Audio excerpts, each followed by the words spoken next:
Necə baxırsan hazırki dönəmdə mütləqdirmi Qarabağın hücum xəttinə yeni futbolçunun alınması? Nəzərə alaq ki, bugün komanda yenə 5-0 hesablı qələbə qazandı. Biz hücum xətti ilə bağlı Qarabağ çox tənqid edirik, çox üzərinə gedirik, amma komanda Çempionlar Liqasında da məhsuldardır, Premyer Liqada da məhsuldardır. Bir qədər təzad var ortada. Məncə də elə mən də bunu deyəcəydim. Hücum xəttinə məsəl üçün niyə oyuncu alınmalıdır ki, məsəl üçün? Mən də sənə sual verirəm. Sırf bu hücumçuların məhsuldarlığı ilə bağlı. Məsələn, Camilo Duran Avrokuboklarda fərqlənir, düzdür.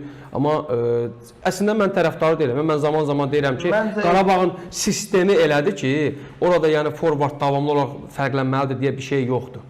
Yəni əvvəlki dönəmlərdə də bu olubdu. Amma gəl razılaşaq ki, məsələn, Camilo Duran hücumçu deyil, wingerdir, orada sınanır. Yəni sırf hücumçu olaraq bugün komandada yalnız Musa Qurbanlıdır. O da zədələrlə məşğuldur, tam da formasını bərpa edir. Camilo Duran artıq hücumçu kimi də özünü təsdiqləyib.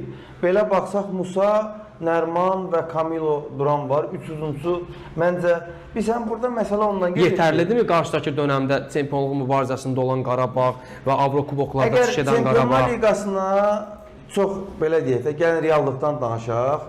Qarabağın Çempionlar Liqasında qalma şansları bəli var. Var.